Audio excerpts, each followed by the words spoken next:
Welcome to This Explainer. Let's dive right in, because today we're looking at something absolutely fascinating.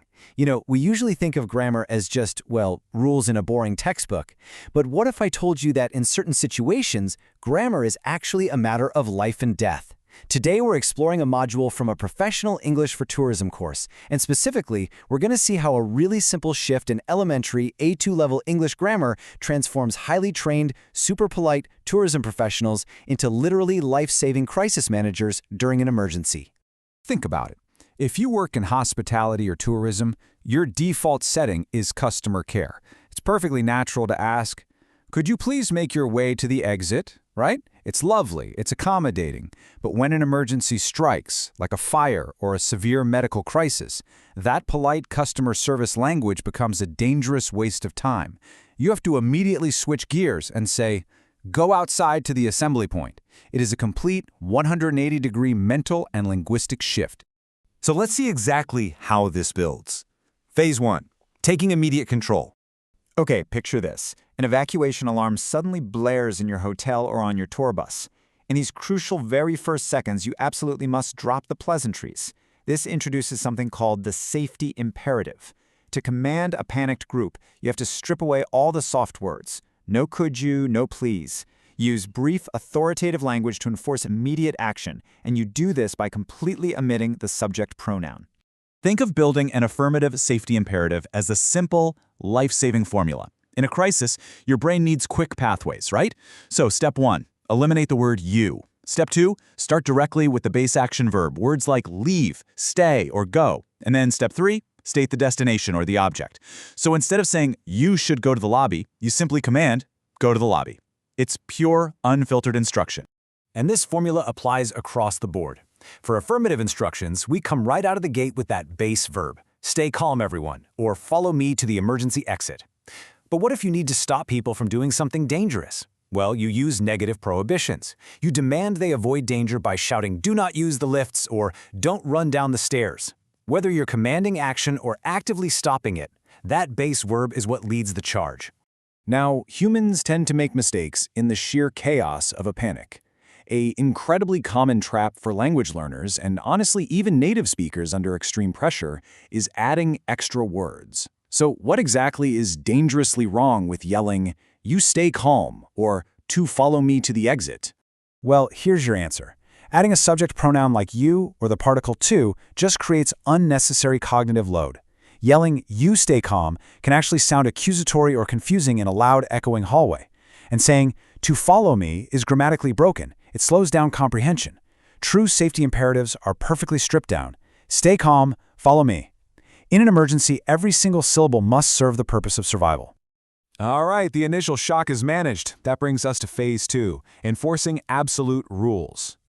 During an ongoing crisis, your language needs to shift slightly from those instantaneous commands to stating firm, unshakable rules. To do this, operators rely on two specific, very strong modal structures. And it's crucial for a professional to understand the sharp distinction between an urgent safety necessity, using need to, and an absolute law or regulation, which uses must. Let's look at need to first. You use the phrase need to followed by the base verb to express an urgent necessity. This is something that has to be done right now to protect life or well-being. For example, we need to call an ambulance immediately. A guest is injured. It communicates really high urgency and a requirement for safety, but it's an action being taken to resolve a problem. In stark contrast, we have must. Must dictates absolute, non-negotiable rules. These are often actual laws or strict regulations that passengers are legally required to obey during the active incident. Think of a flight attendant during severe weather. They don't say, "You need to stay seated." They say, "All passengers must remain seated during turbulence." Must completely removes any illusion of choice. But even in this secondary phase of managing the crisis, there's another dangerous grammatical pitfall that tourism students are actively taught to avoid. We call it the must-to trap. Think about how easy it is to accidentally slip an extra word in when your adrenaline is absolutely pumping. But why is this such a big deal? Here's why. Must is what we call a pure modal verb. That means it must be followed directly by the base verb without ever adding the word to. In a crisis, saying something like "you must to exit the building" adds a single completely unnecessary syllable that dilutes your authority. It sounds unnatural, it stalls the pacing of your command, and it can really confuse non-native listeners. The correct phrasing is crisp and undeniable. You must exit the building when you hear the alarm. Eventually, thank goodness, the danger passes. This brings us to Phase 3, reporting the aftermath. The adrenaline is fading, but, well, your job isn't quite over. You now have to report the exact facts of the contingency to your supervisor. Your language needs a total shift, from commanding action to describing facts. You're no longer shouting imperatives. Instead, you're recording exactly what happened. And to do this, you rely on the past simple tense to show that these actions are fully completed. For a lot of actions, this is super straightforward. Regular verbs follow a very predictable formula, where you simply add an ed to the end of the word. You note the exact time the alarm sounded or confirm to your manager how you evacuated the hotel lobby safely. It's clean, it's factual, and it leaves a very clear timeline of the past events. However, and this is where incident reporting gets a bit tricky, the English language heavily relies on irregular verbs. These completely change their internal spelling in the past tense. Mastering these specific forms is absolutely critical. Break becomes broke, fall becomes fell. Interestingly, hurt stays exactly the same, and lose becomes lost. So if you have a technical breakdown, you need that irregular verb to say a pipe broke. If there's a passenger accident, you report that they fell down and hurt their leg. Or in an environmental storm, you explain that the hotel lost the power connection. Using the exact right past tense verb paints an accurate, factual picture for insurance, medical responders, and management.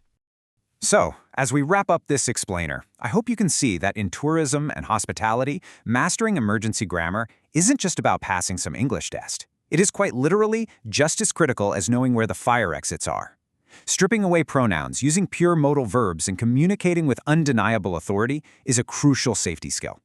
So I'll leave you with this final thought to reflect on. When the alarm sounds and everyone looks to you, will your words save lives?